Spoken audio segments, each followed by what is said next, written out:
जय हिंद बंधुरा commando academy waste बेंगले आपनादेरके सबाइके स्वागत और अभिनंदन। बंधु आज के भिडियो एसएसबी कैम्पे रानिंग तो होच्छे तोमार जे ट्रेकटा आछे कत मिटारे एबं तुमी किभाबे रानिंग करबे जाते तुमी रानिंग ए पास हो जाओ एबं कि भूल करले तुमी किन्तु रानिंग ए फेल हो जाबे। आजकेर भिडियोटा सम्पूर्ण तोमादेर काछे যদি তুমি এসএসসি জিডির ক্যান্ডিডেট হয়ে থাকো তাহলে এই ভিডিওটা তোমার কাছে সম্পূর্ণ। তোমার আগে যে কোনো ডেটে ফিজিক্যাল হতে পারে, তুমি যদি এই ট্রেকটা তোমার পুরো মাথায় যদি নোট করে নাও তাহলে তোমাকে রানিং এ কেউ কাটতে পারবে না। তো দেখো ট্রেকটা কত মিটারে তোমাদেরকে আমি বলে দিই। এসএসবি ক্যাম্পে রানীডাঙ্গাতে ক্যাম্প হচ্ছে হচ্ছে ট্রেক হচ্ছে 555 মিটার।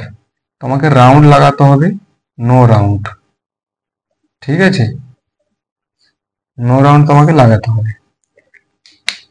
এবারে যে नो রাউন্ডটা লাগাবে কিভাবে, সবার মনে এটাই প্রশ্ন আছে যে আমি नो রাউন্ড লাগাবো কিভাবে। তোমাদেরকে আমি বলে দিই नो রাউন্ডটা তুমি লাগাবে কিভাবে। তোমার স্টার্টিং পয়েন্ট হবে এইখান থেকে, স্টার্টিং পয়েন্ট এইখান থেকে তোমার স্টার্টিং পয়েন্ট, এটা হচ্ছে ফিনিশিং পয়েন্ট। ঠিক এইখানে একটা ম্যাট থাকবে, তোমার মাথায় রাখো এইখানে তোমার ম্যাট থাকবে।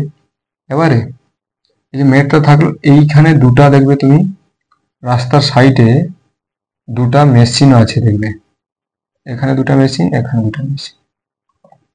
দুটা মেশিন আছে। যখন তোমার স্টার্টিংটা হবে, যখন তুমি পাটা এখানে দিবে তখন তোমার কিন্তু টাইমিংটা কাউন্ট হবে। এটা মাথায় পুরো দিয়ে দাও।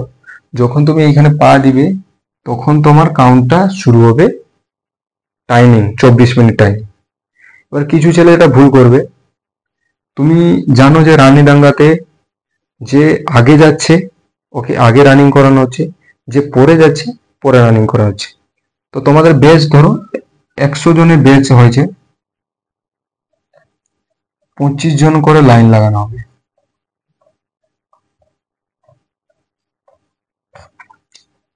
এখানে 25, এখানে 25, এটা 25, এটা 25, 100 জন। তো মানলো প্রথমে এই 100 জনকে 25 জনকে ছাড়ানো, তারপরে এই লাইনটা ছাড়াবে, তারপরে এটা, তারপরে এটাই। কিছু ছেলে কি ভুল করবে, এই যে আগের বেলা ছেলেটা যেখানে এই আগে যে আছে, এই আগে ছেলেটা প্রচুর এই 300 মিটার মতো শুট মেরে দিবে। তারপরে কি করবে, যখন ওর শ্বাস ফুলে যাবে তখন ও বসে পড়বে। তো তুমি এই ছেলের মতো, আনাড়ি ছেলের মতো তোমাকে কোনো রানিং করার কোনো আবশ্যক নেই। কেন, যখন তোমার স্টার্টিং হবে, যখন তুমি এই মেটে পা দিচ্ছ তখনই তোমার 24 মিনিট কাউন্ট হচ্ছে। এটা মাথায় রাখতে হবে যে আমি আগে দৌড়াবো না, আমি একটা রিদম বানাবো। তখন তোমার কি লাগাতে হবে, যখন এই মেটটা পা দিবে তখন তুমি এই 300 মিটার পর্যন্ত নর্মাল রানিং করো, শরীরটাকে একটু ওয়ার্ম আপ করে নাও। শরীর ওয়ার্ম আপ হওয়ার পরে তুমি একটা স্টেপ ধরো এইখান থেকে, এইখানে এই 300 মিটার পরে এইখানে একটা মোড় পাবে। তুমি এই মোড় পরের থেকে তোমাকে একটা শরীরকে একটা স্টেপ ধরে নিতে হবে 8 রাউন্ড পর্যন্ত। যখন 8 রাউন্ড তোমার শুরু হবে এইখান থেকে, 9 রাউন্ড যখন তোমার এখানে শুরু হবে, 9 রাউন্ড শুরু এই 300 মিটার পর সেই স্টেপে আসবে। তারপরে এইখান থেকে তুমি শুট মারবে, মানে যত তোমার শরীরে শক্তি আছে, যতটা তোমার ক্ষমতাটা আছে পুরো সেখানে পুরো লাগিয়ে দাও, দেখবে তুমি রানিং এ ফেল হবে না। আর তুমি যদি এই ভুলটা করো এই ছেলেটার মতো, এই যে এই ফার্স্ট ছেলে যেখানে দৌড়াচ্ছিল 300 মিটার আসার পরে এইখানে তুমি ঘুমিয়ে গেলে, তাহলে কিন্তু একে দেখে তাহলে তুমি কিন্তু ফেল। এবারে তোমাকে কি করতে হবে, রানীডাঙ্গাতে যাওয়ার আগে বাড়ি থেকে বন্ধুকে নিয়ে যেতে পারো বা বাড়ির কাউকে নিয়ে যেতে পারো। তুমি লাইনে তুমি দাঁড়াও না, তোমার বাড়ির লোকে দাঁড়াও। তোমার 4টা থেকে ওপেনিং হচ্ছে গেট এবং 6টা 6:30টার মধ্যে তোমাদের রানিং শুরু হচ্ছে। তো যদি তুমি ফার্স্ট বেজে রানিং করতে পারো তাহলে কিন্তু অত্যন্ত ভালো। যদি নাও রানিং করতে পারো তাও ঠিক আছে, কেননা এসএসবি ক্যাম্পে চারিদিকে গাছপালা আছে, রোদের কোনো সমস্যা হচ্ছে না এবং রোডটা ভালো, পাকার রোড আছে, কোনো সমস্যা, পিচে রোড আছে, কোনো সমস্যা নেই, বৃষ্টি হলেও কোনো সমস্যা নেই। তো বন্ধু আশা করছি এই ট্রেকের মাধ্যম দিয়ে তোমাকে আমি বুঝাতে পেরেছি।